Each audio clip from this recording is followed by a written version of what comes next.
All right. I thought the horror intro fit perfectly for what we're talking about today. It So does. I had to pick it. Gabe, I'm very excited. We're going to jump right into this. How are you doing, by the way, man? How's it going? I'm doing good. Excited for sure to spoil Halloween for people. Break this all down. We're going to break down everything, all that is this movie. Okay, I guess we should run down our thoughts very quickly. Our quick thoughts just before we get started, because we're going to break everything down scene by scene. And I'll let you go first because you saw this before me, a couple hours before me. So, what are your thoughts on Halloween Ends? I honestly I thought they tied the entire trilogy nicely, wrapped it up in a nice big bowl. I have no issues with it. And I always say this as a caveat because I'm not a huge Halloween guy. So don't come at me when I say it that I thought it was one of the better Halloween movies. Like on my letterbox, I have everything ranked. I think I got this one ranked fourth out of Pretty the good. franchise. Just and again, I'm not the biggest Halloween guy. I'm not the biggest Michael Myers fan. So I like the way it was wrapped up. I do. I like the way Laurie's storyline was wrapped up. I like Michael Myers' thing, and I believe and I love the relationship that Corey and Allison had. I told you in the chat, like after you saw it, I was like, I think this reminded me a lot of Mickey and I forget her name from Natural Born Killers. Oh yeah, yeah, yeah, Mickey and Mallory. yeah, Like yeah. I thought like they were gonna take this like Natural Born Killers type style, but I love like their love and their dynamic, and so I thought it was great as far as There's that definitely aspect is concerned. there's a bond over the shared trauma that we'll get into because Yes, trauma is looking back on the trilogy as a whole. This movie kind of makes the earlier entries stronger with its message about generational trauma. Real quick, I want to mention Brett because he did a great stream. he did. Him and Brad. They earlier I was able to listen to it, most of it on the ride. It was cutting in and out, but I was able to comment on there. They had a bunch of people watching, so that was very cool to see. And they did a watch along, and go check that out because it was really really cool. So I have been very critical of the marketing going into this thing because I really did like Halloween 2018. I thought Kills, I was very middle of the road on it, but I thought there was plenty of highs and some lows. And we've talked about for weeks, we're not a fan of the marketing. We feel like they're hiding the movie. There's a big embargo. I walked into this movie, not sure what to think because the fans were split, critics were split. People I trust on both sides that had an opinion on this movie said it ruled or it sucked. There seemed to be zero middle ground. So I walked into this, I said, I'm going to keep an open mind because I love David Gordon Green's movies. I love his earlier work, his dramatic work. And I hope that he puts a stamp on this and makes it his own. Right. And I fucking love this movie. I really did. And to my surprise, sitting there and watching it, I thought that it was just fascinating from beginning to end. It was David Gordon Green's overarching like themes of generational trauma in Haddonfield and the effects it has on three generations of its citizens and the Strodes. I thought was purely him. It was like the most pure David Gordon Green Halloween movie. It goes back to his films like Snow Angels and George Washington, before he started doing comedies and bigger movies. I felt like this was something that he would have made in the early 2000s, but it also feels like a fitting love letter to John Carpenter, not just Halloween, but all of his movies, and especially Christine, which we'll get into. But overall, I'm with you. I was not expecting to like it as much as I did. I watched it twice in theaters in Dolby at the AMC Burbank. Packed crowd. They went wild. I think they were pretty split by the end too. Like some people were very, I could hear audible groans, but it was just it was a really fun experience. Seeing a Right. movie in Burbank where people just respect the hell out of the Ooh, theatrical fancy experience. You know, Burbank. it was fun, man. It was a lot of fun. I had No, fun watching it there. that's good. I Um, saw mine in IMAX. you saw it now. How was it in IMAX? It was good. I I feel liked like it. I love Dolby. You know, I love Dolby. I know you like Dolby. I like IMAX. Well, it wasn't IMAX. It was Cinemark XD. Okay, I've been in one of those. I like that. Yeah. Um, okay, let's start this off, and we'll break it down scene by scene, like Break how we it did down. the X one with the girls. Um, so we open on this terrifying intro. I thought this intro was so interesting. Um, and it's 1 year after the events of 2018, and we meet Corey Cunningham. We got Fabian in the chat now, and Mike Jones. Mike Mike Jones saying, Jones. "Team ends, hell yeah, man! I'm with you. I'm with you on that." And Fabian agrees. Great movie. So we got some people in here so far that really dig it. And I We know got there's Team some, Eds in here. we got team ends in here. I know there's some people that don't. And I had a great conversation with Gabe from Not That Bad, and we had a great breakdown for a solid 10 minutes. And he wasn't big on the movie, but it was so cool to discuss the other perspective. Right. So one of the things I really want to mention that me and Tony are always going to try to be is we're always going to try to be middle ground on movies. Like we're not, unless it's like terribly bad, like the Spirit. We really try to see movie. other perspectives, right? Like, and that's what movies are. They're a conversation. There's no objective right or wrong answer, unless when I walked out of Morbius. I was really mad about that movie, but I could see people being mad about I was mad about Spirit Halloween today. Okay. Well, there you go. See, like, it's okay to have those reactions. That's what movies are. Right. But like for the most part, we really want to be middle ground for people. Right. We don't want to just like come in and have a healthy conversation why you Exactly. disliked it, why you liked it, and that's it. I think that's the best way to watch. You learn that way, right? Like what other perspectives are and why they went into it or walked out of it, changing their mind or not liking it. So we get this great white knuckled scene, and I think this is one of the best directed scenes in David Gordon Green's Halloween trilogy. And we meet Corey, who is this stand-up dude. He mows lawns. Last second, he fills in to babysit for the Allen family, and they're this all-American family. And fear has really taken over Haddonfield at this point. People are paranoid about what happened, and Michael is still out there somewhere. Right. So it's a crazy scene because it's subtle and it's quiet, and you really build up this character of Corey, like an Arnie Cunningham and Christine, being a really good dude. So he's babysitting Jeremy Allen, who's a little shit. This kid's a piece of shit. He calls him an ugly boy babysitter. I fucking hated that kid. Like, I think why why this movie resonated a lot for me is because they finally killed a kid off. Right. Like, oh my god, finally they kill a kid. I love it. Jojo, man, how's it going? How you doing? So we get this great scene. They're watching The Thing, which is a callback to 78, as well as obviously The Thing itself, John Carpenter. So that was very cool. And Corey, again, he's this good dude. He pretty much wants to shut off this movie because he knows this kid's having nightmares about Michael Myers, even though this little kid's a piece of shit and tells him whatever, he kills babysitters anyway. Ugly boy babysitters. So Corey, I really like this moment. He goes to, and this really shapes how innocent he is and the loss of innocence throughout the film. And to me, that's what Halloween represents. That first movie is the loss of innocence. And David Gordon Green, his early films, they hit this mark so well, especially with Snow Angels. Corey goes to the fridge. He opens it. He has the chance to grab a beer. It's such a small thing, but he grabs the chocolate milk instead, right? And the chocolate milk thing pops up twice. It's very small. It's a small character moment, but they're two very important moments for him. So he hears a noise, and he assumes the kid's just fucking riled up because the movie's scary. So he goes back. There's the light shattered on the floor. He hears tussling and stuff upstairs, right? So Corey goes to investigate. Hold on. Andrew's in here. What's up, man? Did they film the opening scene with those stairs at the old Jumanji house? That's a good question. That's a big-ass house, man. Listen, you said Allen, and I thought Jumanji. I'm like, man, that Allen family's been too long. What year is it? What year is this? Great movie. Allen family. Great movie, man. So the shoe Corey goes up to investigate. And this is how good of a dude Corey is. This little kid told him he's an ugly piece of shit.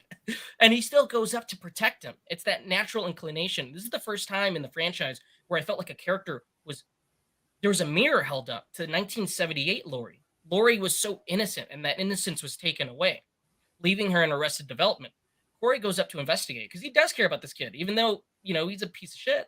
Goes up to investigate, and the kid locks him in this little attic room. And Corey starts freaking out. And we start intercutting between the parents coming back home and Corey banging on the door, and the kid saying, he's going to get you, he's going to get you. Corey kicks the door. Jeremy hits him in the face, falls back. The scene is terrifying, but also darkly funny. I don't know how the reaction was for you, man, but the audience, it was intense. Like, everybody gasped. Nobody was expecting them to kill a kid in the first 5 minutes. Boom. And they show most of it. He hits it. You see the bones crush in his little body. The mom is screaming. You cut to Corey at the top of the staircase. He looks guilty because he's got the knife. And he also said at one point, I'm going to kill you, Jeremy. Boom. We cut to the title credits. It's blue font. Halloween ends. The pumpkin is changing shape. And we'll get back to that because that's a big theme in the movie. But what were your overall thoughts on this scene, man? my over so my audience was a little subdued, so everybody was quiet. They were trying to grasp their bearings as far as what they were watching. Right. I myself, I thought that scene was very exciting, like you said, very well shot, very well directed, and I was internally clapping because that guy was that kid was a piece of shit. And I Right. noticed your comment on innocence, and yeah, I got that. I was like, all right, you got a Heineken in the fridge. You're babysitting. You're obviously 21. You're going off to He's college to be 22. 22. Oh yeah, he wants to go to school to be was it an engineer or was it a doctor? One of those. Yeah, yeah. Um, so he had plans for this future, and this kid seemed to be on the right track. Which there's a callback to that by one of the parents later on in the movie. Um, Right.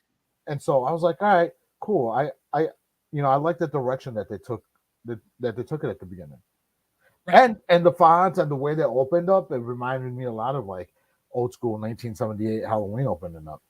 Right. And I think these movies do such a good job is thematically these openings represent what the movie is.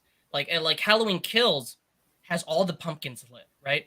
And Halloween, the 2018, has the pumpkin rejuvenating, coming back to life. Right. And this one is a pumpkin inside of a pumpkin inside of a pump. And it keeps changing shape, evil changing shape. They keep mentioning that in the movie. Something else I love about this is so Corey uh is pretty much kind of blamed for this, even though he's cleared of all charges. We flash forward. Corey is cleared of all charges of manslaughter, but you have to think that if the town wasn't going through what it was going through, would they have made him a villain? If Myers did not go on that rampage in 2018, would Corey have been seen as a villain, or would they have completely understood that the dude just it was a giant accident and it wasn't his fault? Um. So okay, you cut out there, Gabe. I You did back? my For some reason my camera always does that. Okay, so we go through these series of flashbacks, right? And now Lori is narrating, and she's talking about this monologue, or not this monologue, this memoir. She's monologuing, but she's talking about this memoir that she's writing, and she's still coming to grips with the shadow Michael has left on this town in his absence. Suicide, murder, and fear runs through Haddonfield like a plague. Right, because Oscar's mom commits suicide in his devil costume. I thought that was dark. I thought that was really dark. yeah, Uh, because it shows the headlines and the news clippings of what every evil thing that's been going on in Haddonfield since the Michael Myers incident. Right. So And it turns Haddonfield into something bigger, something that I've never seen them explore in these movies. Haddonfield is fear, and it's run rampant again like a plague. It's infested everything. It's branched out, much like Derry, Maine, or Castle Rock in any Stephen King novel. This is very different. It's grander, and in those opening minutes, they show you the mark that Michael has left, even though he's been absent. But Laurie's trying to move on, and so it paints this picture again like Stephen King's It, which I thought it was different, man. And I thought Laurie, in terms of talking about getting over this trauma in the past 4 years and moving on, and this Sarah Connor persona she had created, she's gone through therapy like her daughter begged her to do. Karen's dead at this point. She begged her multiple times in that first movie, go to therapy, seek help. Like, you need help. Laurie's trying to go through with that and fix that and be a better person for Allison. And we see that they now share a house. So I thought that was really cool because I feel like Laurie's been stuck in a state of mind for 40 years. She hasn't been able to leave. I felt like she walked into that Mackenzie house in 78, and that's when, again, the loss of innocence. It's completely gone. That's what these movies, that's a big running theme in this trilogy, or I guess all four movies, right? right. So, okay, Laurie's writing a memoir, and she's got a new house. Allison lives with her. Allison is a nurse. So meanwhile, we see that Corey is working at his stepfather Ronald's junkyard. Ronald's a good dude. I got like Ronald is a stand-up guy, man. Ronald is like the only guy that really cares about this kid and gets him a bike and says, "Hey, man, you don't have to be late to work. They'll tell your mom about it." Like Ronald is just hurting. He really loves this guy. Right, and his wife is a piece of work. Which we'll get to because I feel like it also goes back to a trope in a lot of 80s movies about the overbearing, passionate mother, almost on like an incest level. It's very creepy. It reminded me of Boogie Nights too, Dirk's mother which was again, it's borderline ancestral, where it's just like, I don't know. So again, the town still hates Corey for what he did, even though he's been cleared of manslaughter. So on his way home, he's taunted by, I guess, what would be the geeks, right, in an 80s movie. But now they're the bullies. And it's Gen Z bandmates on their way to a football game. And they're all pieces of shit. For They're all band. terrible. They're banned. They're Marching in band. This is the time that we live in. Is that marching band nerds from like the 80s and 90s are now marching band bullies. Right. And the football players are now the nerds. The football players are the guys that, like, I don't want to get in trouble, so I'm just going to be cool with everybody. That's how it is now. But I feel like the shitheads are the ones that are in band or in this or in that. Like, you know what I mean? Like, they are the rich kids and the outsiders, the ones that can get away with these things. So they want Corey to buy them Booze. alcohol. And they recognize, hey, you're the baby killer. You're that psycho kid.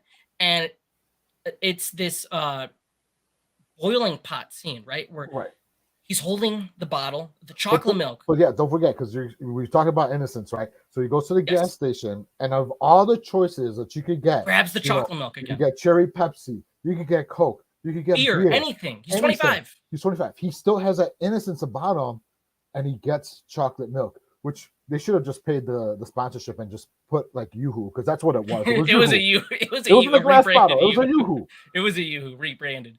But I felt like this represented his innocence so well, right? So he's tormented. The bottle shatters, and it's like something goes off, right? And Lori sees this from a distance and steps in. Right. And they say it's the freak show and the psycho. Lori gives him her knife. Corey stabs the tire of the main evil shithead bandmate kid who's rich of his car. He stabs the tire.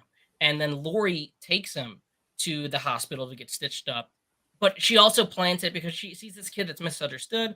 He's really good looking and he's been through some traumatic shit too. Maybe he can like bond with my granddaughter. Ooh, like she wants something to bond, all right. But like this is something that's been controversial. But I did feel, which we'll get to, when they get there, you see Allison stitching up Corey, and it's established that she has this horrible relationship with her boss, who's a terrible person, is also having an affair on the side with her coworker. Corey and Allison bond, and I felt like this works because there are two people in this town that have been through terrible, terrible things, and the entire town kind of uses their trauma, right? Like the dad says in a later scene, which we'll get to. Like they're using their trauma and what they've been through. And Corey, it's even Hawkins says he's not a bad kid. He didn't do anything that was all like on purpose. It was a giant accident. Right. So I'm trying to see where we went now. Okay, so they develop a relationship, and Allison convinces him to go to this party, right? Right. Is there anything I know we have the scene with Lindsay right before this, right? Yeah, she was doing the tarot card reading. The tarot card reading. And yes. I think Kyle Richards is great in these movies. She's very limited in how she's used. But I think for somebody that doesn't really act a lot lately, like she's really good. I think she's very good in this role. I'm going to talk to the chat real quick. Let's see what we got. The band people have always been dicks. My high school band thought they were more important than our football team. That's how it always is, man. Those it's like a Broadway kids. I don't know what's up with them.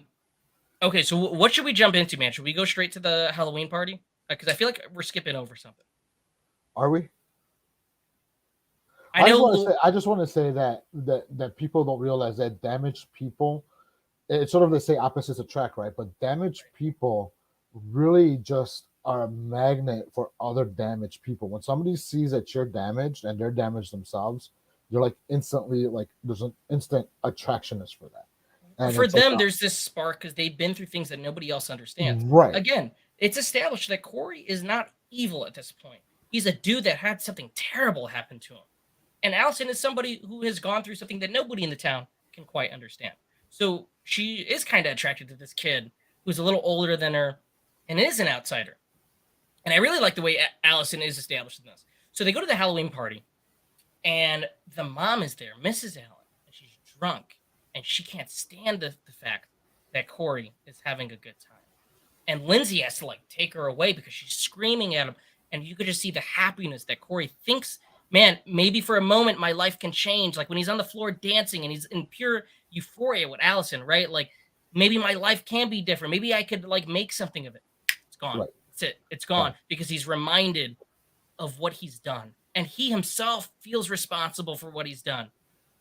So he's angry and he leaves. And that perfect moment he had with Allison, this person who understands him, it's gone. That's it. It's over. So he's walking, and look who comes to confront him. The band geeks. The band geeks. They're back, man. Fucking These band kids geeks. are shitheads. And Corey, All of them. and he still has the knife from earlier, right? So he holds it up to defend himself. And they don't even take him seriously. They know that, like, listen, dude, we know everybody in this town hates you. We could kind of do whatever we want to you. So they confront him, they smack him around, and then they throw him over the bridge.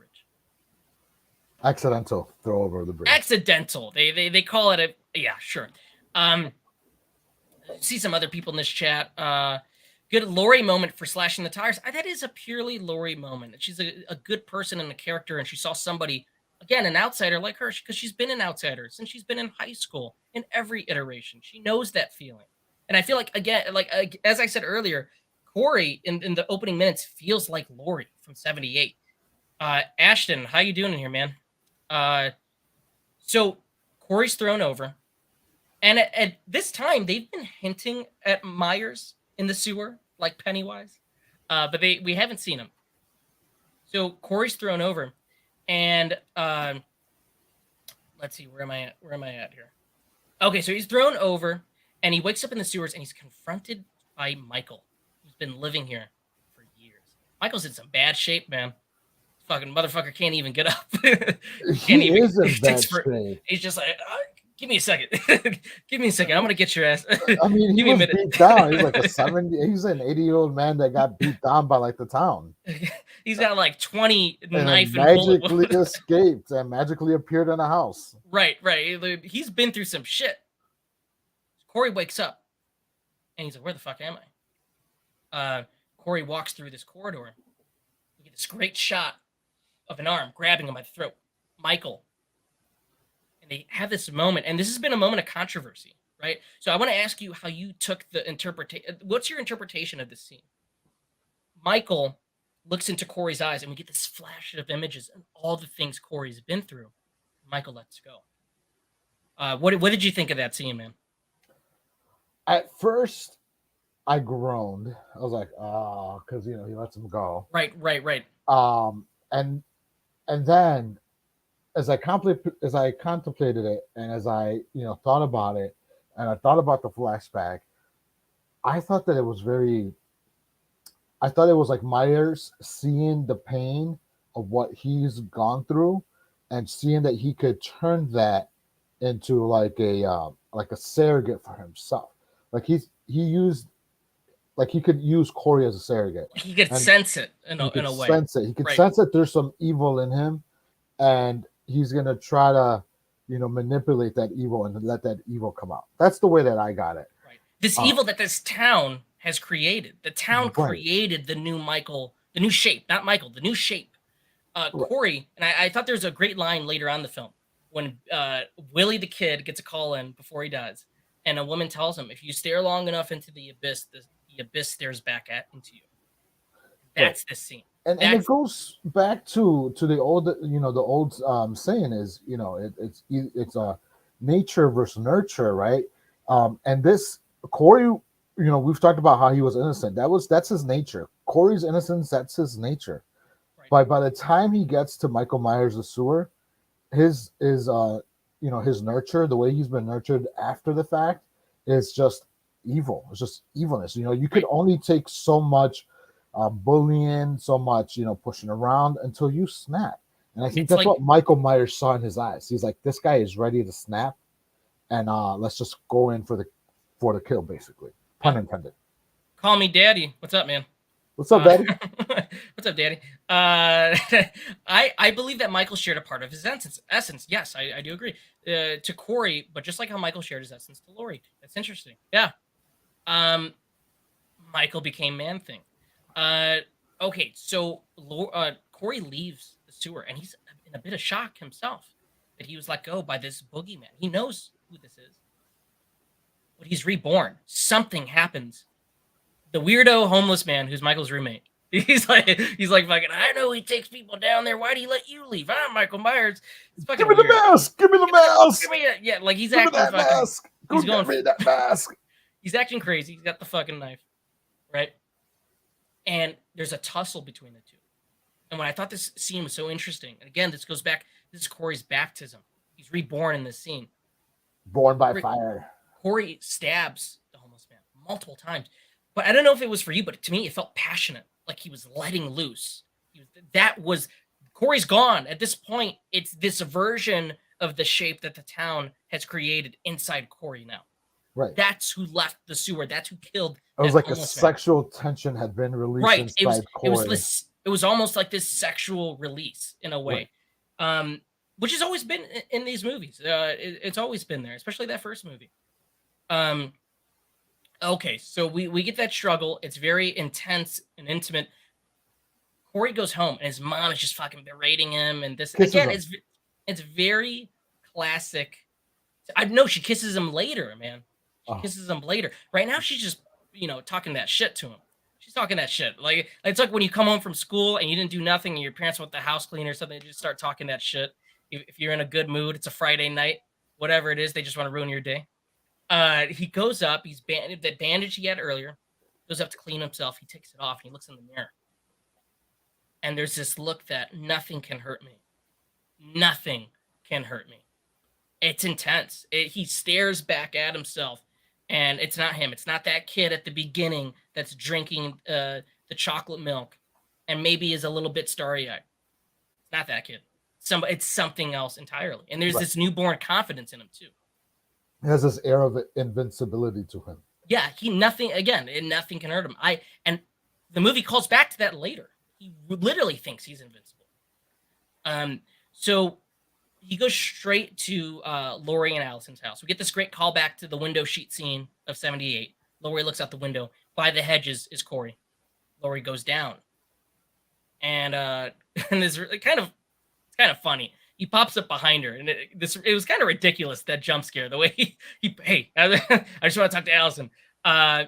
So him and Allison go walking and talking. And dude, I love that finally this Haddonfield town feels like a rundown Midwestern town. I feel like for the first time we see like a McDonald's and these nasty sort of like mom and pop shops for the first time in this movie. I'm telling you, it reminds me of Rockford, Illinois. Yeah, for real. Like, honestly, it looks like fucking Rockford, Illinois. There's another scene I want to touch on, and I feel like we skipped it. Did we skip it? The Lori and Hawkins interaction at the supermarket. Did that happen already? I'm pretty sure that did. Yeah, that did happen. Okay, so I would because Lori, Lori's having a gay old time. She's buying her groceries, right? I'll explain this scene real quick. She's buying her groceries. She's having a good old time. Hawkins shows up. There's some very flirtatious vibes. Hawkins wants to smash. Lori's like, yeah, I'll let you smash. They're very flirtatious. They're very, very sexual. Have you seen the cherry blossoms? Let me show you my cherry blossom. Oh, I'd love to see your cherry blossom type conversation. And then, she's walking out. She has this huge smile. And then her neighbor shows up, right? And she's like, why are you smiling? Same way that Corey got from the mother of Alan, Alan's right. mother. It's you can never be. They don't let you. They don't let you be happy. They don't let you move on from the trauma. She's like, how could you be so happy? My sister's in a wheelchair. You let this happen. You made him come after you. Right. You disturbed that man. Look what you did. Like, you don't even know her name, and she was your neighbor. And we find out it's Sandra from Kills, who had a great scene with her husband. It's very funny. Right, because his husband was finding the drone and stuff. But yeah. So she gets back in her truck, and obviously she's traumatized again in a sense, because it's like, yeah, she understands, like, I did this in a sense, and I can't have my flowers. Like, I can't ever be happy in this town. No, because I'm at blame. Everybody's gonna blame me for everything. Right. And she has, I've explained before, she has this moment of realization. That realization is in Kills when they go after Mr. Tavalis and the mob is going crazy. And there's this look on Laurie's face, and the camera zooms in, and it's like, oh shit, I created this paranoia. That everybody going fucking crazy. I did this. And Karen like warns her about this in the first movie. And these are the repercussions that she faces in Ends years later. The town of Haddonfield is not the same. It's totally different. It's like the essence of evil has taken over this town. So Laurie goes to the car. She has this heart-to-heart with Hawkins, which I thought was great. Their moments together. Will Patton, Mike brings it up in the comments. They had you so good, and I feel like they both had terrible things that happened to them on that 1978 fateful night that changed their lives forever. So their moments feel like it's two 20-year-olds or a 17-year-old and a 19-year-old talking, not two 60-year-olds. It feels like it was this romance they were never able to explore because of the things they've been through. So anyway, I want to go back to the scene that we were at. Corey admits, like, he comes clean to Allison. I've killed somebody. They hold hands, and Allison knows that, like, this dude feels remorse for what he fucking did. He takes her to the abandoned Allen house, tells his side of the story. Oh, go ahead. Are you forgetting? Because they were at the restaurant. Allison's ex-boyfriend, the cop. So that's after. That's after. Is it? Yes. Okay. He takes her to the abandoned house, and then after, this is great because this guy looks like Lee Brackett from the first movie, and Kills. He looks like Sheriff Lee Brackett. This dude's like 50. Yeah, like that's what I was. All right, this whole okay, but was like 50. I have an answer to this. So he interrupts. They're having a little cop party for their pals, a little birthday, or I forgot what the party was. He comes over and he completely, I don't know, he ignores Corey and just talks to Allison. I think Allison, one of the biggest flaws, and I think it's written into here on purpose, Allison has a history of picking the wrong kind of guys to go to, right? And I feel like this girl who had nobody to go to, her boyfriend was brutally murdered in front of her, neck twisted, fucked up, all those things. I could see how she can turn to this dude that's older than her, and somebody like that can take advantage of somebody way younger than himself purely for sex. And he says it. There's a line that he says it. Are you going to go to this guy at night when you're crying about your boogeyman or whatever? Right? Like, that's all what you need. That's the hint right there. That's what she used this guy for. Like she needed somebody, somewhat of a shoulder to cry on that wasn't her crazy ass grandmother. And this dude's purely taking advantage of her for sexual reasons. Like they hooked up. Like that's the thing. And it's clear that she does not like this dude. They established a scene earlier that she doesn't like this dude. Oh yeah, when he stopped her on the bridge for the muffler. For being the muffler and being the most beautiful girl in Haddonfield. So Corey speaks up for himself. And this dude's a piece of shit. And he's like, oh, you're the baby killer, manslaughter. They're like again, this town feeds off of trauma and using the trauma against you. And anything that you've been through, they will use it against you. So Corey has this confrontation, and the cop's like, I got something for you later. And Victoria pointed out, you remember the family from the extended cut, the little kids? What were what were their names, Victoria? The Mulaney's. Don't fuck with the Mulaney's, those little ugly ass kids. Oh, yes. That's his last name.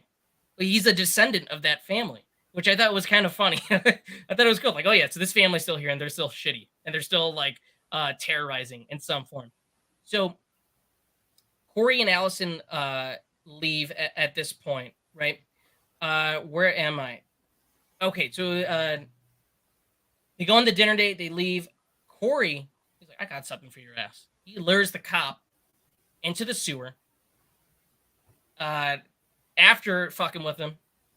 But at this point, he's got all the power, man. He's power hungry. He's like, I'm invincible. I can do what the fuck I want. This dude wants to step to me. I'll take him to the sewer. Takes him to the sewer. And he's going to lure him in front of Michael. And I thought this moment was crazy. Again, this goes back to Michael's like taking forever to get up. He's like, fuck, give me a second, you know? And he's holding down the cop for Michael to rough up. Michael starts stabbing him over and over. And I feel like this is another controversial scene because people go, is he like fucking recharging? I think in a sense, yes, it goes back to the line of whenever he kills, he transcends. I think at that point, I have to accept that he's some type of supernatural, even though we never get an answer throughout any of these movies. John Carpenter refuses to give an answer, and David Gordon Green refuses to give an answer. But I feel like at this point, I'm gonna accept that he's somewhat supernatural, Yeah, right? I would say so. I mean, I think the killings, I think the Corey killings, definitely recharged him. Right, I think that was a right, way for him to like, get his strength back up. I mean, it's right, right. obvious during this movie that that's the case. That's why he sort of activated Corey's evilness is Motherfucker, he for wants Super Saiyan mode. He's like halfway meter of Super Saiyan mode. He's not there right. yet. Not there yet. Um. Okay, so we have Travis in here. What's up, man? Theory: Michael's turn to evil happens when he's left alone on Halloween when his sister ditches him. Hence why he only targets women, killing men only if they're a threat to him. That's interesting. I actually that's an interesting theory. I like that. Um, whenever Michael kills, he gains strength. Yeah, I think at this point I would accept that he's some sort of supernatural man. Okay, so there's another part of Travis's answer. Corey's turned evil when Jeremy locks him in the closet. Corey panics, almost in tears, as he tries to get out. Corey's trigger is people who assert dominance over others. That's interesting. That would go back straight up to the cop scene. That's crazy. That's crazy. Those stab sounds were loud in the theater. The sound design was awesome. The sound design is awesome in this movie. I saw it in Dolby, which if you have great sound in that movie, you're gonna hear it in that Dolby room. And I thought it was really cool.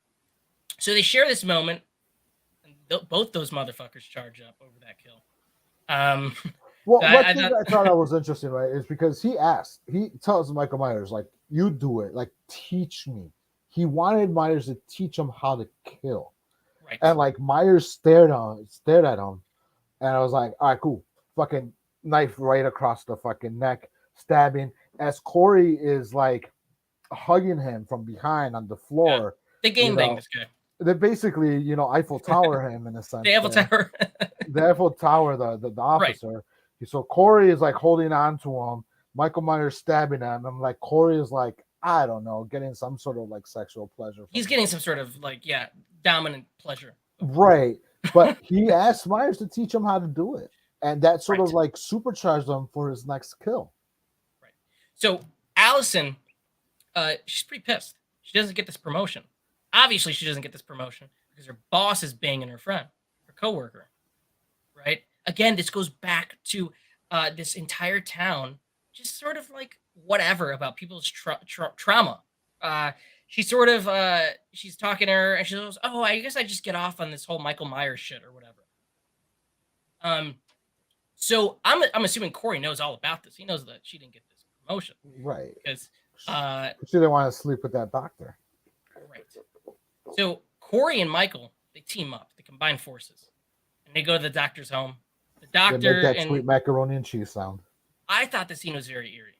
I really thought it was. You get this great moment where the friend is getting ready to shower. She hears a noise. She goes in the reflection. You see Corey killing the doctor with a corkscrew. Just boom, boom, boom. I thought it was cool because it's just enough. It's just enough in the corner, and it's very reminiscent to those Carpenter shots. Um, so when she goes back inside, you see Michael. It's from the trailer. He opens the closet, jumps out, impales her into the wall, stares at his work. Um, Like a right piece after, of art. like a piece of art, and he likes looking at his art. I mean, he loves his own. He's a narcissist. He loves looking at the shit that he did. He has fun. He likes to do little gags, have a little fun here and there. It's the holidays. Why not? This illustrates the Corey Michael team. Corey goes for Dr. Mathis, who insulted Allison, while Michael grabs the woman without hesitation, with no reason, showing what drives him. That's a great theory, man. I love that. I love the context you add to that. That's really fucking good. I do love how this one small town now has bridges, freeways, overpasses, and endless streams of traffic. You know what? It honestly felt more like a small town instead of like this soundstage. I felt like some of it, especially in kills, felt. I knew it was a soundstage, but it definitely feels like it. I'm telling you, it is Rockford. It's Rockford. It's Rockford, Illinois, the Florida of Illinois. Mike Jones says, a throwback to the Bob kill. It really is, man. Okay. So Allison and Corey, they plan on leaving Haddonfield because of the past trauma.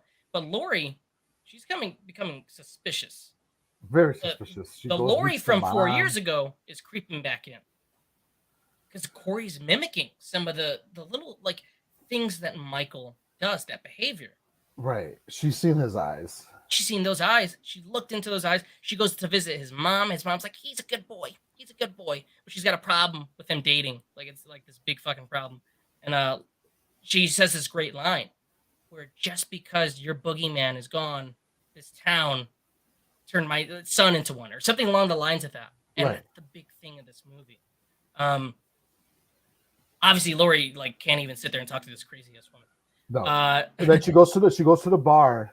And this is the moment that I like. I love this scene. This is the moment where I always like. This is the moment that I love. One of the scenes that I love about Corey's like mental status, right? If she goes to the bar, and she tells her like, "I have somebody you have to meet." Lindsay, right? yes, who's only got like 2-3 scenes in this, but again, Kyle Richards is a great supporting. She has a great supporting role in this. Right. And she's like here, and it's the father, it's Mr. Allen. Yes. And they sit down and they talk. And Mr. Allen's like, you know what? He's like, I'm not like my wife. I was ready to forgive Corey, and I saw how this town treated him and treated him unjustly. They took his grief and trauma and made it something of their own. It wasn't theirs to begin with. Right. And that was a very strong, powerful line for me. And then he's like, I saw him walking, and I saw his head is down. He looked upset. He looked, whatever. He's like, and I stopped. And I was going to tell him, and I was going to ask, I was going to apologize to him, and I was going to talk to him. But when he bent over and I saw those eyes, he's like, that wasn't the Corey that I knew. Like, that wasn't the kid that mowed my lawn. That wasn't the kid that mowed my lawn. Killed my son. That's not the kid that killed my son. That was a completely different Corey. So, I thought that scene, in a sense, was a little bit powerful because it showed, like I said, how Corey's mental state was now at this point. He was no longer in control of whatever. Oh. Corey was gone. Corey's innocence was done, and now we had Michael Myers / Corey.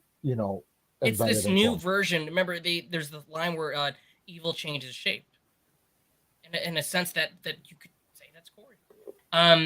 Okay. Travis says Michael gets his drive from the mask. Every kill gives him strength, but the second it comes off, he's helpless. Hence why he gets his ass kicked by the mob and by Lori in the end. I like your theories, man. I'm really digging them. Basically, when Michael's mask is taken off, it's the equivalent of Mario getting mushrooms, but getting hit by an enemy. They go back to normal and have to get that power up again. That's interesting, man. That's really interesting. Michael loses against Lori because he just barely got his mask and hasn't been able to kill anyone except Corey to fuel his rage. I agree. I really do. Just like Stanley Ipkiss. Just like Stanley Ipkiss. Hello there. What's up, man? How's it going? That scene, dude, I thought that scene was so powerful because it's very human. This town is full of broken people that just want to connect. They're in this broken town that doesn't quite understand them. The dad, Lindsay, Lori, Allison, Corey, and they're just trying to find their place in this world. And I thought this movie, like, that's the most David Gordon Green thing you can do is to find a human connection, which I think was there maybe in the first movie, the second movie, not so much because it's this huge bloodbath, but I love when he goes back to his indie roots. So I was really all for this. Right. And then don't forget that though the headlines and the opening sequence had girls missing, you had murders, the gun, and do you think he's back? And Hawkins he doesn't use a gun. Is it Myers that came back? Is this Myers doing? So for 4 years, this small town or Haddonfield had these news headlines of basically evil happening, and everybody always questioned: is this Myers' work? Is this Myers' work? It's the fear spreading like an infection. It was It's growing. What's up, Strange Monkey? How's it going, man? Silver Shamrock was pulling the strings. Why not?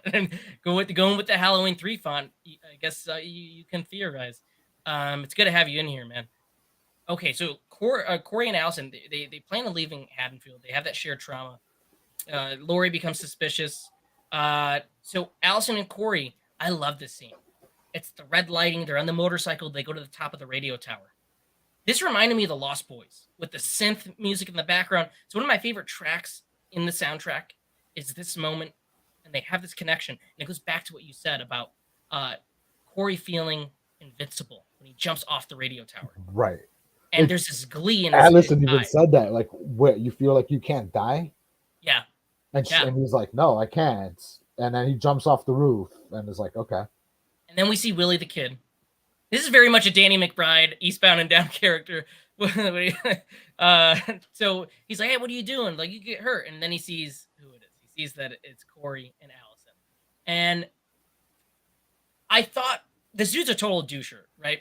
But this guy represents all the gossip and the paranoia spreading in the town. He's in their ear all the time. Like, it's kind of an important role he plays. Like, this dude is a piece of shit. He's not good, and he believes that the power that he has, being that Right. voice piece, that he He's can that say and do voice whatever he wants. piece, like that voice, like the girl from the radio host from the Warriors, where she's narrating Similar, the or entire story in the Warriors. I He's know what some that people is. have said Andrea Barbara in the fog, and that's totally a fog thing as well. Um, but I love Travis's theory about how Corey doesn't like that dominance. He really doesn't. It really sets him off. And Willie the Kid signs his death sentence in this scene. 100%, he signs his death sentence. Not really. And Allison says, "Fuck it, let's leave this town. Let's go. Let's do it." She's all in.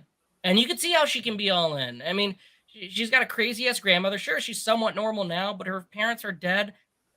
This town really has kind of just trivialized their grief and their trauma, and just like, it's not worth it anymore. Let's go. Haddonfield is like the big bad in this. Haddonfield as a whole is fucking evil. Right. Okay. So at this point, you also see that Lori's spying on them from a distance. She's got the little truck. She got her truck spying on them. Like I said, she's getting paranoid again. She's starting 2018. Lori's creeping back in. She's not twirling her hair anymore. She's acting a little crazy. She's not burning pumpkin pies anymore. I love this scene. This is where Corey's mom has this fucking weird ass breakdown. And she tries to kiss him, right? And this is such a weird scene, and it really plays into, man, what was this kid going through before he has the snap, right? Like, it's fucking weird. And even like, you see the sadness in his stepfather's eyes. Like, that dude is just like broken. He's watching broken. He's just watching Steven Seagal movies, wants to be left alone. In He's got his nothing to work look forward office to. because Right. he knows he can't watch TV at home. So he's Right. at his office working late night, just watching Steven Seagal movies in his office. And he has this deadpan line that is both it's funny and also meaningful, where he says, "I hope you find love." Right. He genuinely cares about this kid, and that's what I love that little character. I love that David Gordon Green hires people that look like real people. Like, all these people look like people in a small town. Not all of them feel like big movie stars. There's like, Although he did remind me a little bit of Ron Jeremy. a little bit. Ron Jeremy's in this. Yeah, no, but I really do. I like that character. I like the character work that happens in here. I'm curious if the strobe light affect your guys' eyes as much as it did mine. I always have that issue with movies. I hate strobe lights, and even in Poltergeist, I love when the lights start going off like crazy. I'm like, oh shit. I love strobe lights. I'm like dancing over here. What's up, Brad? How's it going, man? Love the stream earlier, dude. I told Brett that earlier. It was really good. Okay, so October 31st, big font. Boom. We are banging. Corey's in the Allen mansion. He's sleeping there. He wakes up. Lori is back to her old shit. Her old, like, I'm going to fuck shit up. Like, I'm about it. She's rocking back and forth. She has her eyes on Corey. She knows something's messed up about this kid. And I know she felt bad for him. And she feels responsible for this transition that he goes through too. But they have this great back and forth. And I feel like his inner battle is put on display right there between Lori and Corey. And he goes, "You started this. You brought me in." And I thought that standoff was really cool. I thought it was a highlight. He has one line that's kind of like very lifetimey, where he goes, "If nobody can have Allison, if I can have Allison, nobody can." Kind of a throwaway line. Whatever. But I thought the confrontation was really, really good. It brings back the Mama Bear self-defense, shield defense Lori that was in Halloween 18 and Kills. Right, like my sister said, Lori always knows what's up. Yes, Lori always knows what's up. She did treat Lori not so great. I didn't. didn't like the way she treated her grandma. I didn't like that She either. changed her name on her contact from grandmother to Lori. How fucked up is that? Not even grandma. Grandmother changed it to Lori. How do you have your grandma? Do you have her under grandma? Do you have her under abuelita, or just Grandma. her name? Just grandma. But I thought Lori breaking down the two kinds of evil in this scene, I thought that was really cool. It's very on the nose, and it's something that you know already, but I thought it was very cool the way she explained it to him. I really did dig this scene. Travis, one issue I had was actually the sound mix during the party scene, the restaurant scene, and the bedroom argument with Lori and Allison. Some of the dialogue sounds very gargled. Yeah, in the bedroom argument, I have a feeling there's a lot of ADR there, and I noticed that. I know where you're coming from with it. There was definitely some additional sound recording and dialogue recording that they did for that scene. Who knows how it went down in the test cut or initial versions. Okay, so they have this great scene, and Lori confronts him. So after this, Corey's pissed, rides his fucking motorcycle. I love the motorcycle scenes. It's very much Christine. It's very much the Lost Boys. It's very 80s, the way it's established. So he goes back to the sewer, and I love this shot, man. Goes charging right in. Michael's just sitting there, just waiting. Like, you gonna call me? Like, what's up, man? I'm ready to go do this shit again. Like, he's just fucking waiting there, waiting for the next call up. He could go murder some people. He's sitting there waiting. Corey rushes in. They tussle, and it's one shot. It's very static. And they go back and forth, and you're just seeing the opening of the sewer. They go back and forth, slams him to the ground, takes the mask, and Corey's almost in disbelief that he took the mask off, and says, "You're just a man in a Halloween mask." Right. Michael shoots up. And that's the last we see of Michael for a little bit, because then we get this really cool scene where, meanwhile, we go to the argument scene, right? With Lori and Allison. And Allison's all ready to leave, and they have this argument. I feel like it's very sad, considering all that they've been through, and Lori just trying to hold it together and do something good that her daughter has been begging for, seek help, get therapy, and move on. And she is resorting back to her old self because she's trying to protect her granddaughter, and because she seems so crazy for 40 years, she seems crazy in this moment because Allison is trying to find some happiness and move on. And Allison feels like Lori's not allowing that to happen. Right. Like she's getting in the way of it because she can't get over this boogeyman shit. Because Corey's not like that. Corey's a very sensitive guy. Right. You don't know Corey like I know Corey, Lori. You don't know him like I do Grandma. Like, it's every damaged woman who's been in a abusive relationship type of any kind of damaged person, right? Because like they've everybody in this movie, they have something very interesting, but each person is going through trauma and grief in their own way. Right. It's different. It's interesting. Everybody has that PTSD relationship, and she, like you said, she's trying to find love. Yeah, looking for love in all the wrong places. The mother's confrontation with Corey in the bar becomes inaudible, and it does it. Yeah, with the sound, I can agree to some of that, man. I don't know if that one was on purpose, but I know the argument had 100% had to have ADR. My feelings of Lori's suspicion of Corey came less from her suspicion of Michael, but rather her marriage that went bad, that she's imprinted Michael onto every bad relationship she's had. That's interesting. And don't forget, she lost a son. Which one? We talking about? Oh, you talking about the mom? We're talking about Lori's son, Josh Hartnett. Oh, Josh Hartnett. Yeah, where's he been? He's gone. John. Okay, so Corey wanted to leave, but he fell to his dark urges. That's true. I agree. He cemented the darkness that Michael cemented his darkness by grabbing Michael's mask. Yes. Yeah. I think at that point he was just like, this is the only fucking way. So that night, Corey goes on a rampage. And this can be very controversial because most of the killings happen in here are not for Michael. It's Corey. And Corey fucks shit up, dude. We got Friday the 13th Part 5. It goes into Friday the 13th Part 5 territory. So he goes on this rampage. He writes Psycho, scratches it onto the car of the band geeks, the band bullies. But he lures them into the salvage yard. Right. And I felt so bad because his stepdad is there in the office. He has no idea what's going on. We get another great callback to Christine.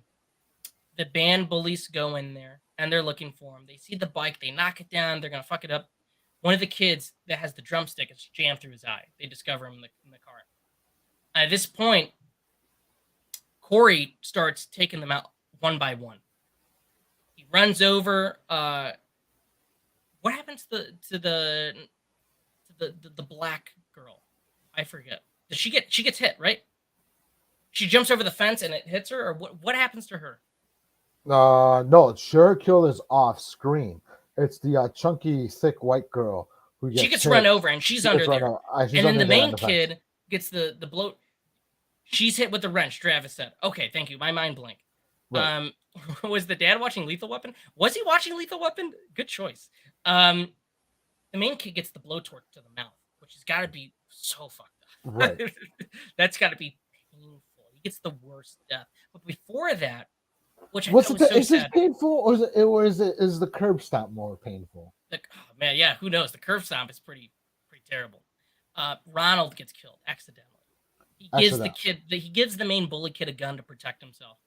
And I have a theory that Corey was not going to kill Ronald. I really don't. I think Corey took off the mask to show Ronald, hey, I'm not going to kill you.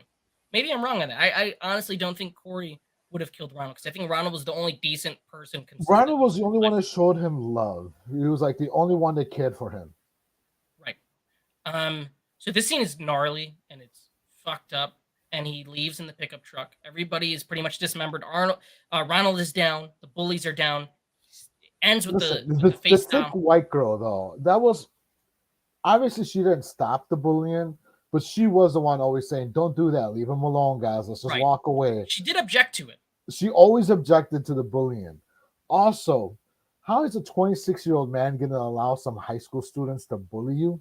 Like, that's also another thing. It's like, come on. Right. And I think that's another moment of controversy because, like, really, you let a bunch of high school. And I feel like it goes back to he's already in hot shit with a town that believes he killed the baby. If he can't really fuck with these minors, and they know that. They know that. They take advantage of it. They know that he's a target. And it's very easy to mess with somebody that's already in hot water. Right.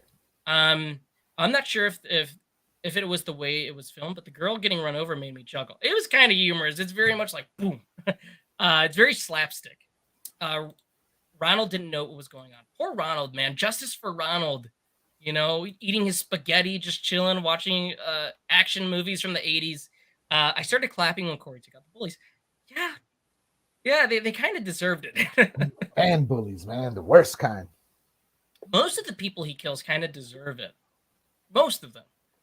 It's still evil. Ronald was a good guy. Here, Claudia says, that's why I'm saying he's a terrible character. Corey was screwed with by a child, and when he fought back, he killed him. He's afraid to fight back. Out of fear, he'll do it again. Exactly. That's again, dude, I agree with you. I love how they were panicking when the girl was stuck under the truck, but no one thought to just get in the truck and move it. Fair. So then let's try to live up this fence with the truck still on top of you. So Willie the kid, actually before that, so this is where I am. So he goes to kill his mom, right? And it's an off-screen death for the most part. She screams and then we cut away. I think that kill is going to be on the extended and deleted scenes on the Blu-ray. I know it's filmed, so it's got to be on there. We go back to the DJ and the receptionist, which is Darcy the mail girl from Joe Bob, Last Drive-In.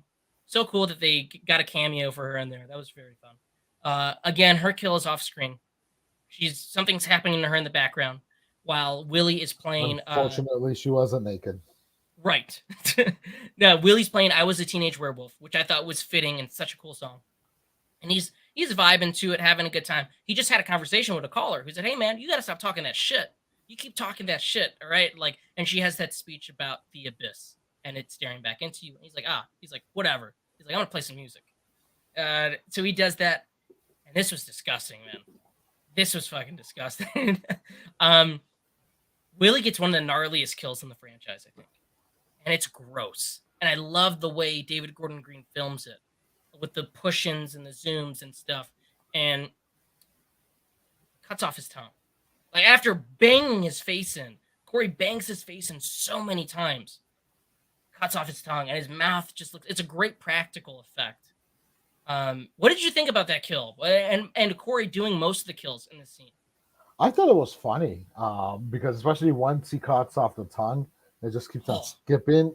And then Oh the man, tongue, the needle right. goes on top of the tongue every time. It just the song keeps on And skipping, it is funny because it cuts to Allison in the car and the song is skipping. and the It's a song is darkly skipping. comic moment. And yeah, I thought it was funny. It's gross. It's really Um, gross. I don't mind the Corey being the main killer in this. I go back to that. I really don't. I I don't think this movie needed Michael Myers as much as people want to think it did. Well, I think it would, if having him too much would go against the themes that were set up, right? About fear running rampant in this town. And in Kills, it completely consumes them. They turn to mob mentality and it doesn't work. Obviously, they all get fucked up. Right. But this movie's about the aftermath of that evil winning. And I don't think it could have went any other way. So I am with you. I think Corey, this town creating the next boogeyman makes a lot of sense because they were so obsessed with it in the first place. Okay, so Travis, Corey was screwed with by a child, and when he, oh no, wait, I read that line. My bad, my bad. I speculate Willie was written for Busta Rhymes. There's a line where he says the word resurrection and pauses, which felt really on the nose. That would have been a lot of fun if it was Busta Rhymes. I would have been there for it. And then Claudia says, I needed Michael Myers. She does, but she's a very big Michael Myers homer, so she wants more Michael Myers. More Michael. The DJ kill was gnarly, but it felt unnecessary. It grossed me out. I like the nurse being stabbed against the wall better. That is a great kill. It's a great callback. I was okay with the tone because it's not Michael. I feel like Corey is more like very aggressive, his killing style. I guess Michael's is too, but Corey is just like, Because Corey doesn't know what to do. I think we've all Corey in the house. What's up? Corey in the house. Oh, yeah. I feel like we've all watched like TV shows like Dexter and stuff like that. When you're basically like a new killer, your kills are more passionate and more gnarly because your reckless abandonment is what you're really doing when you're killing for the first time. So that's why Corey's are very, very out there right now. He's not precise yet. He hasn't gotten his precision down. He doesn't know how he wants to be. He doesn't know how to be a killer yet. So he's just wilding out. Right. I'll defend the cutting away from certain kills because the ones we see aren't fun, like 2018 kills. They're blunt, mean, just nasty. Spacing them out allows breathing room. I agree. I love how this movie's paced too. I think 2018 kills are very much in your face, rapid pacing, fired on all cylinders. And this movie's very subdued. It's a very subdued, and it takes its time to build. And then Claudia says, I get the shape part, but why Corey? That's a fair point that many are making. They did not want to see Corey doing these kills. Okay. So back at the Strode house, Laurie sort of does this fake suicide attempt, right? I thought this thing got me a little bit. I honestly kind of believed it.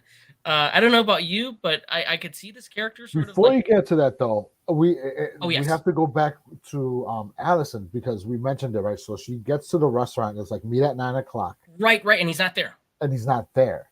And I think that either that starts what Laurie's been telling her, like he's not right.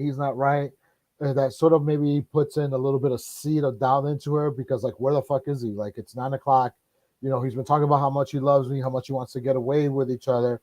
It's 9:00, it's 9:30, 9:45, 10:00, whatever. And then he's like, not there. So she sort of maybe has those seeds of doubt. So that's when she goes back, she's like, whatever. I think she goes back home or something. She starts driving away. Right. Okay, so then we go back to the Strode house.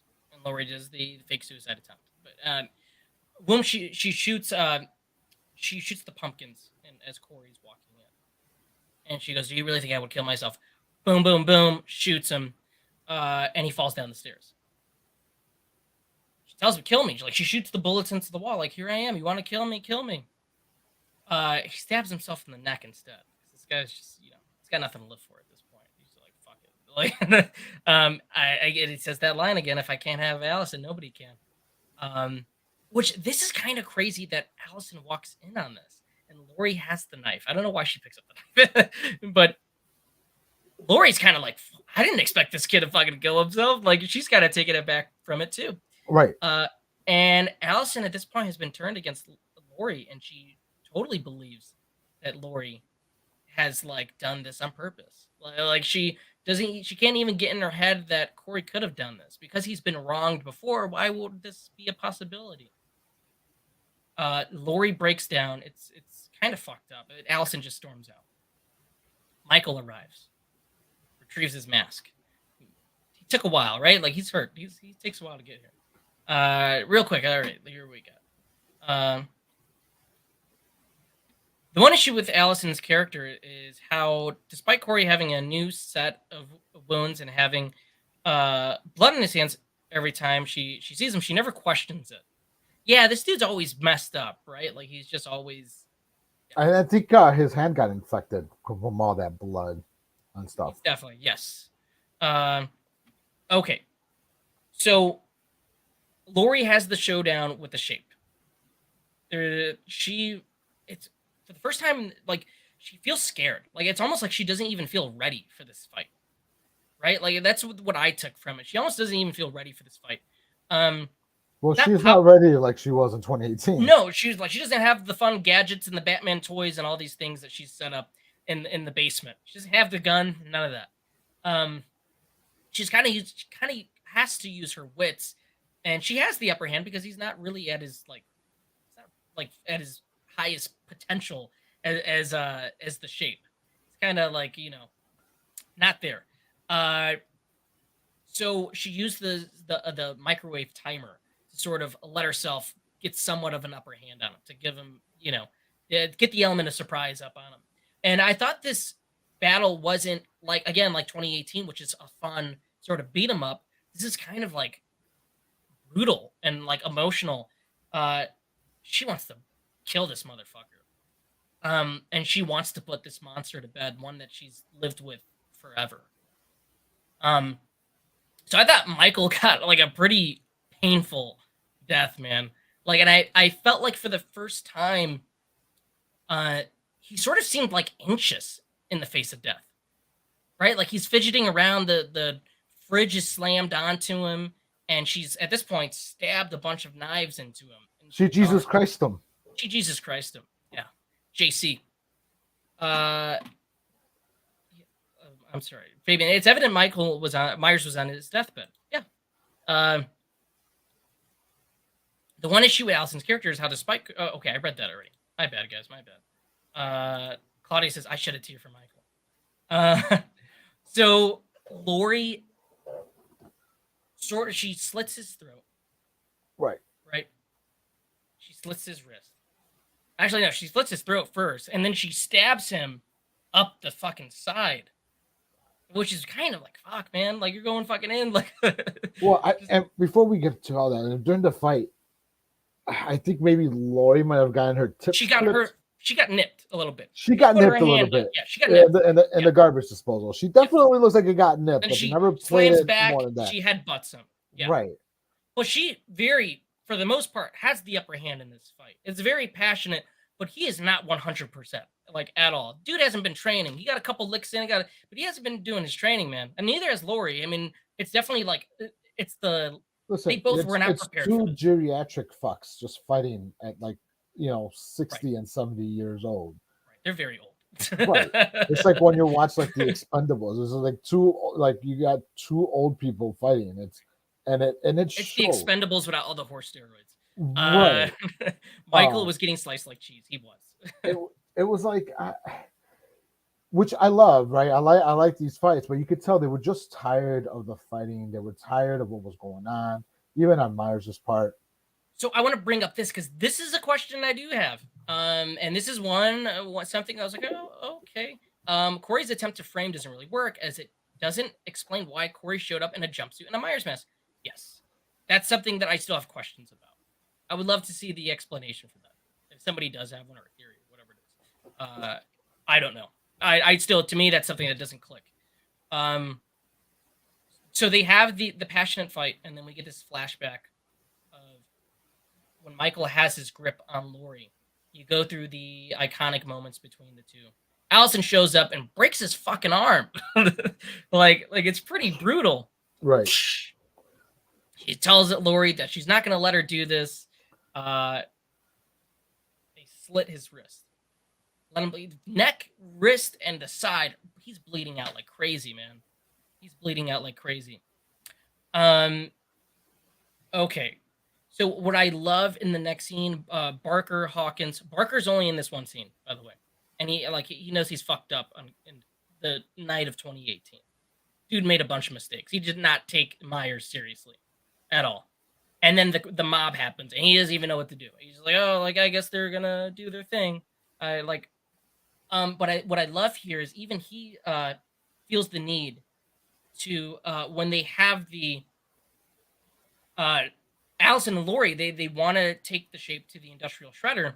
The town needs it, and they all start following. All the cars start following, and it's like their redemption and their closure as a town and as a community. It's like this sacred moment. It's liberating, right?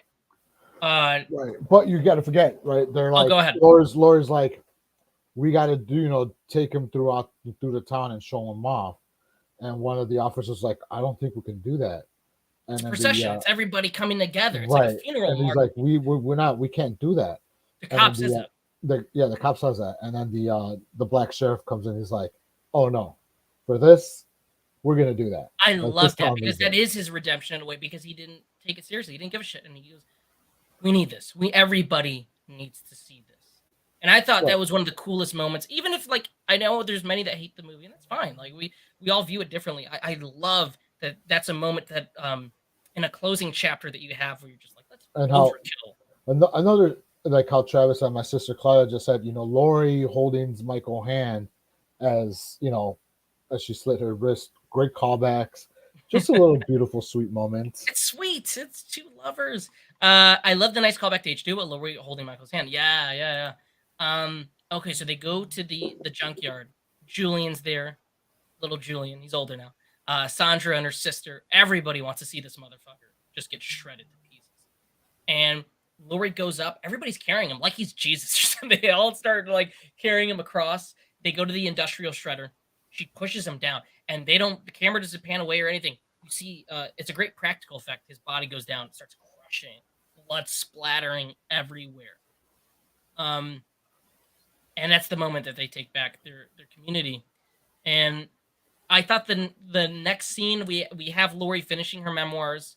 Allison is leaving town, and everybody's pretty much moving on at this point. Right. And I love when Hawkins comes to ring the doorbell, and they start talking about the cherry blossoms again. He's like, can I see your cherry blossom, Lori?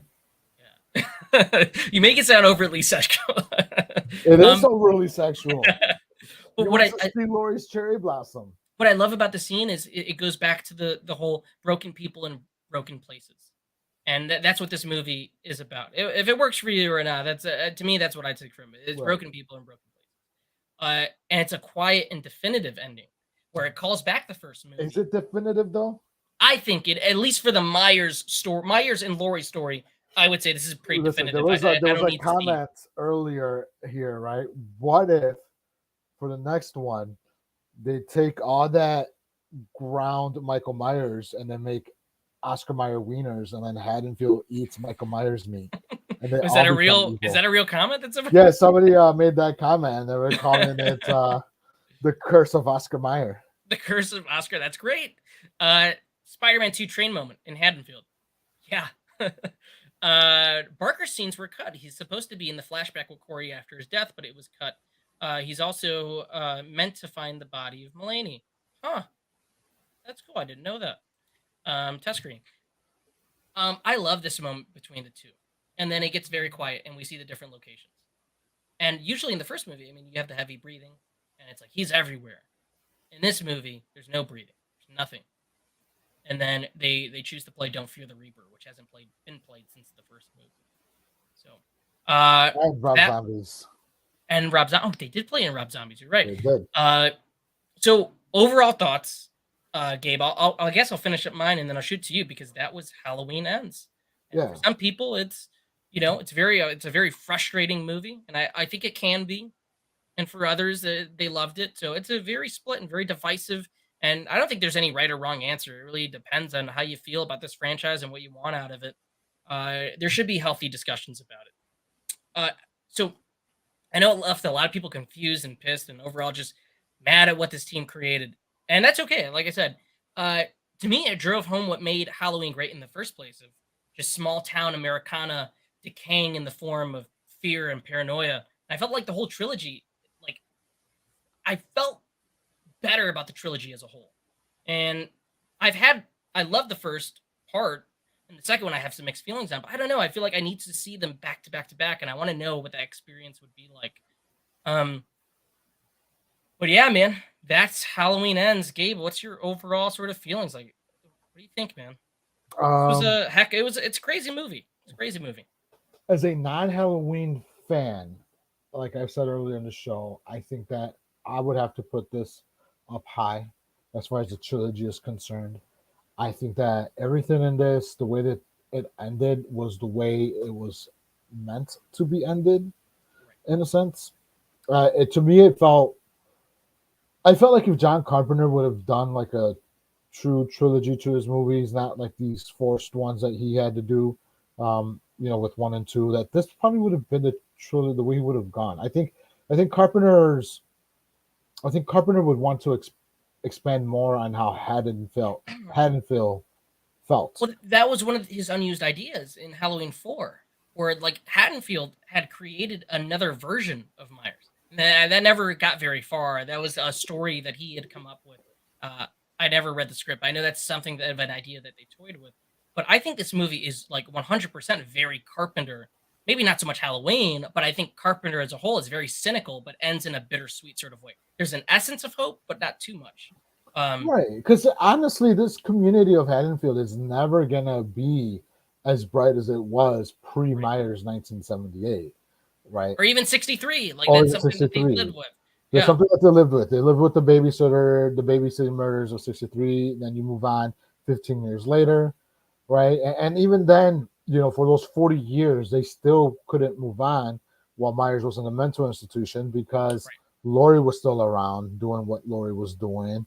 And that air of her reminding everybody about Myers. She's going to come back. He's going to come back. He's going to She was come the back. crazy lady. She was Like a crazy lady. no, She's going to the come back. town never got to move on from it. So Nobody's the ever town been able never to got move to on. move on. So the town, in a sense, is the bigger story. I feel like the town This is is the story of Haddonfield. Right. it's a story of Haddonfield. And here's the thing, right?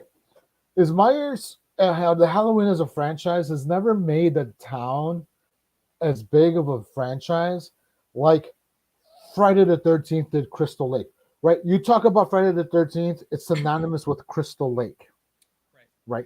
You talk about Nightmare on Elm Street. Well, Springwood is synonymous with Nightmare on Elm Street. Right. You get a sense of place. I feel like in part 4 you do a little bit with the mob. Again, there's a mob in that one, and I really like the sense of place in part 4 But that's only about it, and like Right. Haddonfield, like okay, Michael Myers is from Haddonfield. Haddonfield feels like a place that you know in these movies. As a whole, if you watch all 3, it feels like a place that you can It feels envision like and a go to. place, right? Yes. Like you could go to freaking New Jersey and go to Crystal Lake, or you could go to Ohio and go to Springwood type. Right. Now you Haddonfield feel felt like like Haddonfield is like right down the street from right down the Rockford. street. Like I'm like away from Rockford. I'm like 45 minutes away from Rockford. Right? It Um, felt like that way. I want to reference this movie. Hold on. This movie ends with ends Laurie and Michael's story. I agree. Corey's breathing is after the credits. I didn't stay after the credits. Wow, that's awesome, man. I didn't know that. Uh, did you know that, game? No, I didn't say after the credits. I didn't think there was an after I didn't know credits it scene. was a fucking Marvel movie, man. Uh, this can also lead to new characters taking the place of Laurie and Michael. In the end, these characters probably need to be later. I think that there's places you can go at Haddonfield and maybe the story and go back to Carpenter's anthology idea. Maybe I don't see why not. I'm sure we'll see another Halloween movie in the next 10 years. 100%. Whatever that is. The novelization of Ends picks up the Night of Kills, which is fascinating. That is fascinating. Um, and the Dennis Etchison. This is the script. Yeah, this is the one where Michael becomes that big sort of monster thing. Yeah. I read all about it. It was so weird, but I would have been down to kind of see that. So I have a question for you. Yes. How long until we see another Halloween movie? I was talking to Jess about this, right?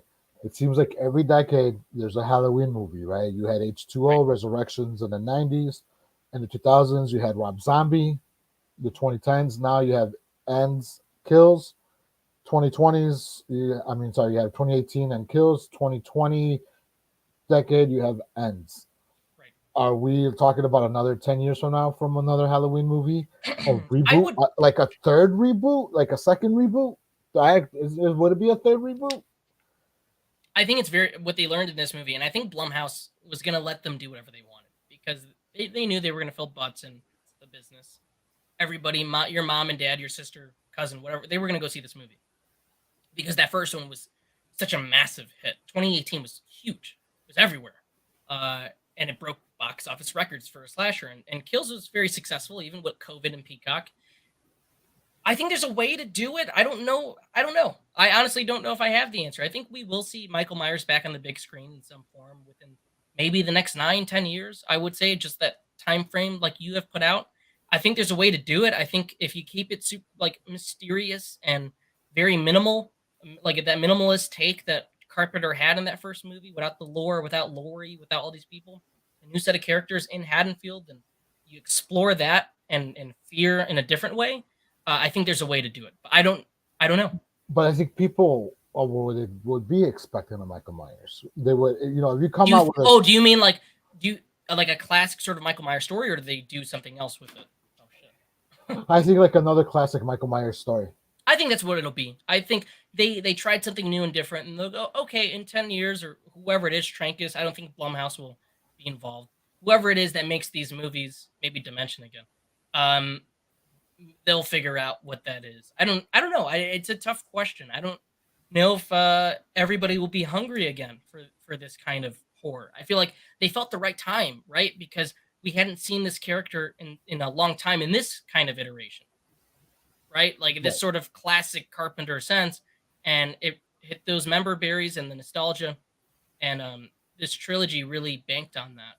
So I'm not sure what they could do next. Hopefully something new and exciting and different, but who knows? I would say maybe 2030. Hey, I maybe really, we could get the final trilogy of Rob Zombie's Halloween in 2030. Get the here you third go. Rob Zombie Halloween. Maybe they'll reboot it again and they'll bring back Jamie Lee and go, oh, 2018 and Kills, none of that happened. We're going to pick up after the first movie. Imagine everybody losing their minds. It'd be stupid. I don't know, man. I don't know. I would be getting the right filmmakers involved. I'd be down for anything. So this was quite a journey. It was an interesting concept that they went with as a trilogy. I like David Gordon Green. I love his TV shows and his dramas. So The Exorcist is going to be interesting. I have no idea what that's going to be or what it's going to be. It's kind of, you're touching sacred ground a little bit. So hey, you're touching my sacred ground for that. Hey, for the sure. odds are stacked against him because a lot of people walked out of this very divisive. But Blumhouse is banking in on him. They're rolling cameras. See, the in, like, divisiveness couple is exactly like when I talk to my sister, is that she wants more Michael Myers. Give me more Michael Myers. Give me powerful Michael Myers. I think people weren't. I think people just want a slasher movie, and that's what I I don't think get. they wanted a traditional sort of ending, right? Like with Michael and Laurie clashing, set maybe on the same night. And I think it's fair. I think it's a fair argument to be made. I think they just weren't expecting this. This is a wild and weird. I think they weren't expecting an actual story. They when you like I've said many times, when you go see a slasher, you like, well, for example. Well, nobody was. I wasn't expecting to go see a movie and it's about a motherfucker named Corey. Like you're Right, expecting no, Laurie versus that, Michael, right? It's like when you go see Terrifier, right? Terrifier 2, right? You know what you're getting yourself into with Terrifier, right? And for many years, 1978, the second one, part 4, part 5, part 6, right. You know, he was just getting a Michael Myers beast monster that he's just, he for some reason he's supernatural. He comes back from the dead and he just starts killing people with no storyline. It's just him going off and killing people. On this trilogy, you got an actual story arc within 3 movies of everything, and so people weren't expecting that.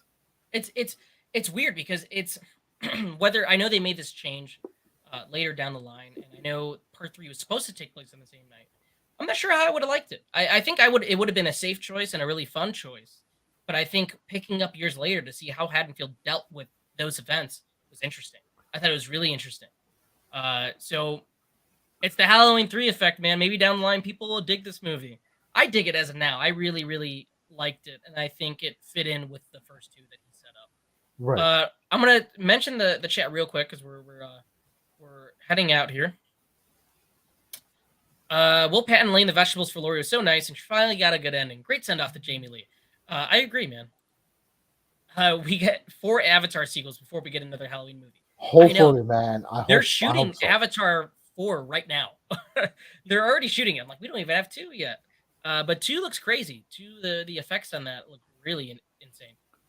I'd like to see Halloween turn to television with annual miniseries similar to Freddy's Nightmares. That would be cool. I've seen that concept pop up with a lot of fans. Uh, I like that. I like that. It's an interesting thing. And let's see. Corey was a little B. Fair. I think a lot of people really hate Corey. I think this is somehow acknowledged that. I think if they somehow acknowledge the different timelines and had television films on Peacock set within different timelines, leading up to the release of the films and appear in a watch list. Yeah, that's Halloween Ends, guys. It was a wild ride, like I said. But it was great having the chat and so many different opinions and people sort of chiming in and keeping it respectful in the chat. Definitely, that's right. I think how we wanted it to be. That's the important part. You got to keep it respectful. Everybody has their opinion on this movie. It's all different. There's no right or wrong answer, especially with any kind of film. I don't think there is. There's people that hate The Godfather. There's people that love The Godfather. There's people that's never seen The Godfather. People that have never seen The Godfather. I'm not comparing this movie to The Godfather, but I'm just using it as an example that there's any movie out there, like the end of the day. It's always gray, man. You listen, movies live in a gray zone. There's no black and white for any movies. Art does, right? Gray. Art and music and food. Music. As much as I could say Tupac is the greatest rapper alive, somebody's going to tell me it's Notorious B.I.G. Or Nas or something. Or right? Nas or something. Yeah. Or as much as I say The Exorcism is the best horror movie of all time, somebody's going to come back with The Shining or whatever the case may be. Music, art, movies, it's all gray. There's no right or wrong answer. Whether you want it to be or not, it's gray. There's, you interpreted things differently. Right. It's a great middle ground to have a conversation. I think that's really cool. I think we did that tonight. I think everybody was really, really nice in here. We had some really cool trivia and conversations and insight from all different perspectives. So I thought that was fun. And I didn't have to give away my phone number. You didn't have to give away your phone number because we were going to do a call in, but we didn't quite figure that out. So I want to thank everybody for chiming in and entering the chat and talking about this movie with us. It was a lot of fun. It was really cool. Gabe, do you have anything else you want to touch on before we leave? Don't forget on Tuesday we are coming back with my favorite horror movie. We're gonna have Chad Summer on. We're gonna be discussing Friday the 13th Part 6, Jason Lives. His movie is coming out I believe this next weekend, so Tony will let you know more about that. But yeah, man, my special boy Chad Sumner's coming on. Great guy. He's been watching us for a while. We're gonna bring back that format, man. We took a week off and now we're back doing it. And I love Part 6. It's such a fun time. It's a great monster movie, and this is one of his favorites. And I'm glad that he picked this because I know the Jason character is near and dear to his heart. Obviously, because he's done My Special Boy and he loves this franchise. And we love Jason. He's a big sort of idiot, and we love him. I really, really just hate the adults in the Jason movies. Especially in this one. It's a great watch, don't get me wrong. It's fun. It's very fun. It's Everybody fun. But nobody believes the kids. Oh, Jason's around. No, he's not. Sure, buddy. Sure. It's fun. It has one of my favorite kills in here too. Anyway, guys, thank you for watching. Tune in Tuesday for that because that'll be really, really cool. And I'm excited to have Chad on. He's been watching us for a while, and to get him on to talk about his movie is going to be really fun. So make sure to like, comment, subscribe, share, and we will see you next time.